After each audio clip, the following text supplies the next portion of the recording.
Welcome to Road to Recovery.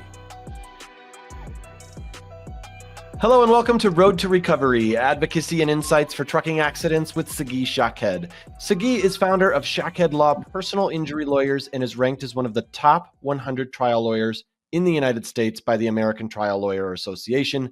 With a wealth of experience in personal injury, wrongful death, and complex litigation cases, he passionately advocates for victims and has recovered multi-million-dollar settlements in damages for his clients. I am your host, Kevin Rosenquist, and today's episode is Cargo Chaos, How Unsecured Loads Cause Truck Accidents. Sagi, great to see you again. Likewise. Hey, Kevin. Can you explain what unsecured cargo is and how it can contribute to semi-truck accidents? Yeah, so unsecured cargo means that it's either not properly fastened or balanced within a semi-truck, usually in the trailer portion, right? When it's moving and it's in transit. So sometimes they don't use the proper straps, or they're not properly tied down, or the weight is not properly distributed, or not contained within the barriers. And so stuff falls out. So how does it contribute to accidents? If the cargo falls or shifts while it's moving, that could destabilize the truck. It could cause the truck to jackknife or roll over, or it could affect the braking system. If you have, liquid and it rolls over, you're talking about spills on the highway, and then all other types of accidents. You've seen them all on the news where you have a spillover from a gas tanker and that happens. So that's how they contribute to accidents. I had a flashback when I used to live in Chicago, and you'd see those junk trucks driving, the pickup trucks that have, I don't know if you've ever seen it, but just so much stuff coming out the top of it. You're like, that doesn't look good. Different situation, obviously, but my head as you were saying that. Yeah, we had a case where the guy is driving one of those pickup trucks and a ladder just, falls off the truck. And then our client really had no time to react because they didn't think a ladder was going to fall off the truck. Yeah. And sure enough, she pushed to the right away, but flew off the roadway and rolled over. And then, of course, the insurance company's taking their position. Well, it wasn't a truck that caused it. I'm like, no, ladders just mysteriously fall out of the sky on I-95 or a major highway. And they were eventually wrong. And, right. We got that case settled. But sometimes the positions they take are ridiculous. Yeah, they just shoot in the dark, right? Obviously, there's got to be some sort of regulations in place when it comes to preventing unsecured cargo. So what are the legal requirements for trucking companies and drivers? Right. So every time we talk about a trucking case, you always go back to the Federal Motor Carrier Safety Regulations, which again is regulated by the Federal Motor Carrier Safety Administration. So when we talk about the regulations, we look at 393 subpart 1, and it gives you all types of things that need to be done when you're talking about securing cargo for these commercial trucks. So some of the key points I would look at is, number one, the inspection requirement. So before that truck goes out, the driver is the one that's required to inspect the devices, meaning the straps and everything else. And he's required, and I say he, but it could be a she. The driver is required also during the trip and after the trip to secure and make sure it's secured. So the shipping company will put it together, but the driver still has to double check everything. Then you got,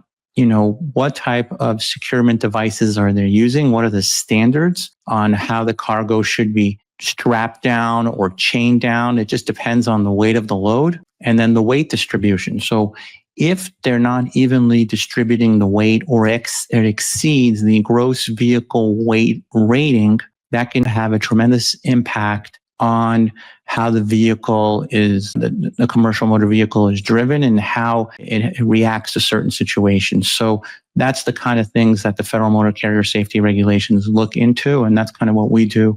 I'm just giving you a glimpse of what we would be looking at if we had a cargo securement case or a cargo gone wrong kind of case, chaos as we called it. You touched on this a little bit. I think you talked about a truck jackknifing and stuff like that. But what are the most common risks associated with improperly loaded or secured cargo on a semi-truck? So what we've seen a lot of are rollovers, right?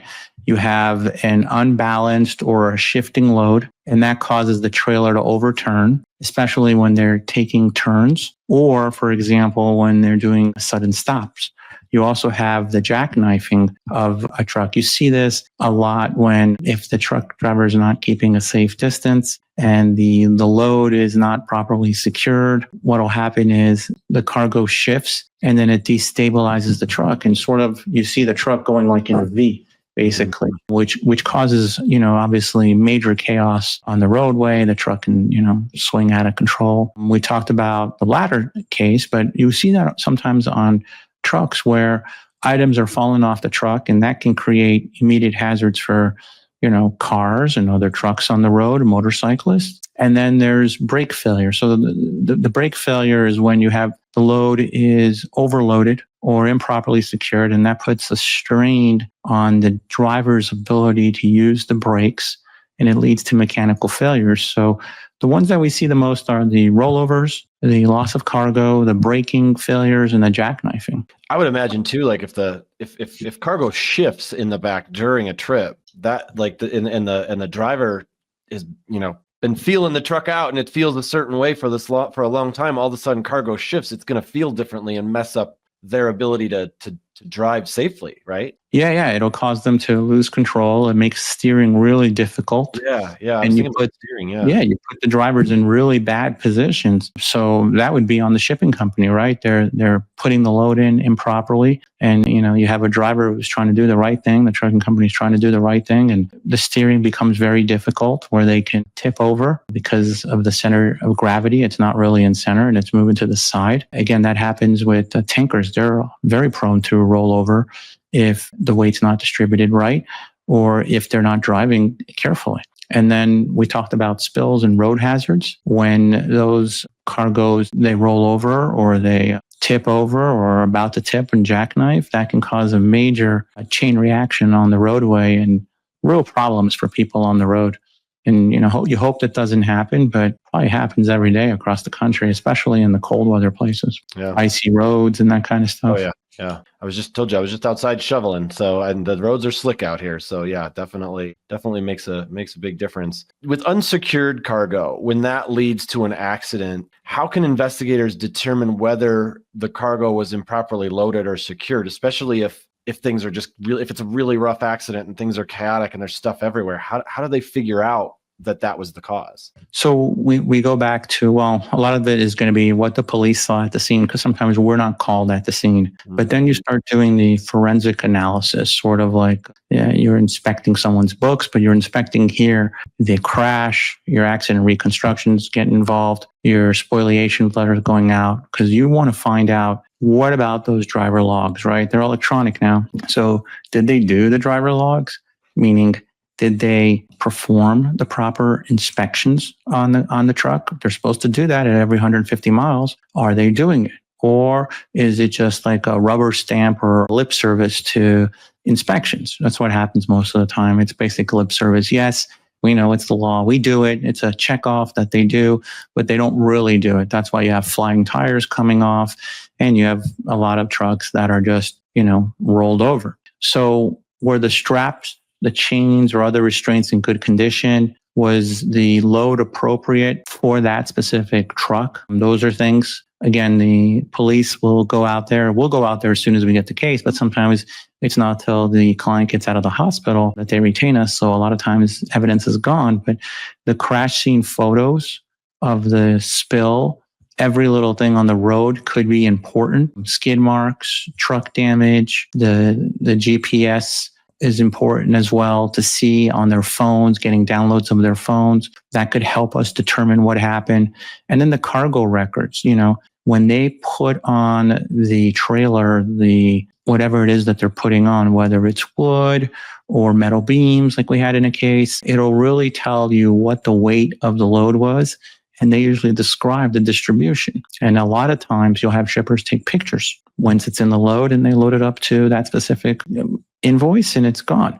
And then if something went wrong, the shipper can say, well, it wasn't me. It was the way the driver was driving. And the driver will say, it wasn't me. It was the way you had the load. And I'm here representing the person that was injured. I don't care who it was. It's one of you. One of you caused this horrible crash, injured my client. So that's how we investigate it, from the logs to where the securement device is, to cargo records, crash scene evidence, and the whole puzzle is put together. Yeah, if it's not obvious that the shipping company messed up when they packed the truck, I mean, it just becomes another one of those he said, she said, he said, she said kind of situations, right? Right, exactly. How do you counter that? What do you know, because if they're both trying to pass the blame and you just said, I don't care if one of you is responsible, how do you get the case focused on who's actually at fault? Right. So they'll blame the shipper. Then they'll say it's unforeseeable circumstances. It was snowing that day. So does that mean you get to drive bad if it's snowing that day? Or they can say, yeah, we complied with the Federal Motor Carrier Safety Regulations and we're not negligent. And the way you combat that is you show the exact opposite. Get your expert out there. Get the expert to download that black box data. Get the expert to get the telematics. We talked about that on a podcast. Mm-hmm. Let's see what the telematics say. Let's see where you were at every single stop.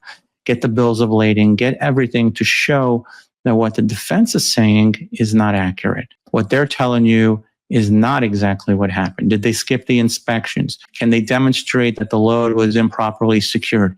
Those are things we want to look at. So we want to kill their case. They want to kill our case, but we really need to show why is it that their case doesn't make sense. And then I would highlight every breach, of the Federal Motor Carrier Safety Regulations that they violated. And there's a whole section, like I said, 393 subpart 1 talks about cargo securement, and it has a bunch of different rules that you can go in there and attacking the shipper and attacking the motor carrier to get what you need in your case. So don't let them just scare you and say, they're not at fault. They say that in every case, or they try to downplay every case. It's your job as the attorney, or if you're representing yourself, which I wouldn't recommend, to attack those regulations and know how to attack them. Even if the load was not properly secured by the shipping company, I mean, given the logbooks and stuff, part of it is on the truck driver to inspect and make sure it's safe before he or she takes off. Is that fair? Yeah, that's the law. So if they recognize that this is a load that as soon as they take a turn is either going to roll or something's going to fall off and, it can harm someone in another car when, imagine that person has babies in the car or another human being in the car or even themselves. It's not right. And so if they do the right thing, these types of crashes don't happen. But unfortunately, it still happens day in and day out. No matter how many times we talk about it, stuff still happens. You have just in the United States, 330 million people, and what's common sense is not so common, and the law is not always followed. That's a statement that can be used in a lot of different situations. But so I'm curious, because is it ever just the person, the company who packed the load's fault? Because it feels like it's always to some degree partially the driver if they need to make sure that everything is secured, right? Right. So yeah, you bring up good points. I would go against the shipping company, the trucking company, the truck driver, potentially even the broker who brokered that load, depending on what the issues are. We've got a broker case going on right now, a tragic one, where our client has really bad catastrophic injuries.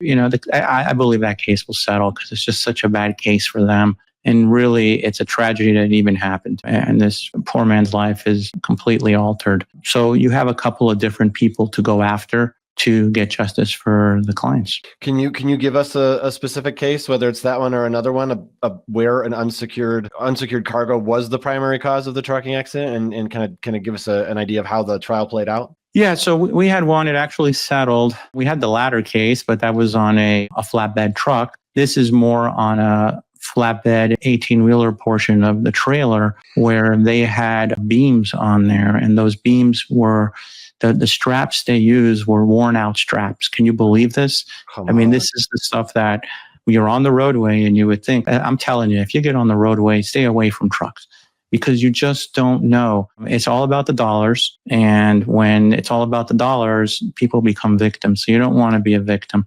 And the beams, of course, guess what happened to the beam? I'm going to say that the beam fell off the car, and I can't even imagine what those must weigh. Right. Yeah. The beam fell off the car because, and it wasn't even me saying that they were worn out straps.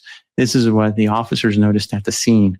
Right. So this is stuff that the shipping company should have never let the driver leave. And the driver should have said, I'm not doing this. This is dangerous. So that case settled for a significant amount of money. And the client, obviously had to avoid that beam on the roadway on a very fast roadway. And also in that case, swerve to the right. It just seems like your natural reaction is to swerve to the right. Right. And that's what they did. And, really bad injuries in that case settled. and it should never really happened. Yeah, that's really, because you see, I mean, whenever you talk about these things, I picture the trucks. I've seen the trucks a million times, right? Like we all see this stuff, and I've definitely seen those trucks with those giant beams, metal, steel beams on them. And yeah, I can't. That poor driver, that must have been so terrifying just to even see that thing come off the truck. Right. And sometimes people see it and they can avoid it. But Sure. imagine if you're a beam's on the floor on 995 and you're traveling behind, let's say, a taller vehicle, and the vehicle is able to maneuver out of the way, and you really have a split second to make a decision because you're not expecting, objects to be on the roadway. I mean, that's not normal for an object to be standing still on the roadway, and you really have no time to react. And it's even worse if it happens at nighttime, because you can see less. And so unfortunately, thankfully our client's alive, but went through a really, really rough time, and now they're not okay, but they're doing better. They're doing better. All right. Well, that's at least that. That's good to hear. All right. Well, thanks for tuning into Road to Recovery, Advocacy and Insights for Trucking Accidents with Sagi Shaked. For more information or to connect with Sagi, visit shakedlaw.com. And don't forget to like and subscribe to our channel and leave us a review. Great having you here. Thanks so much. Thank you, Kevin. Thanks for watching. Be sure to hit that like and subscribe button and leave us a review in the comments.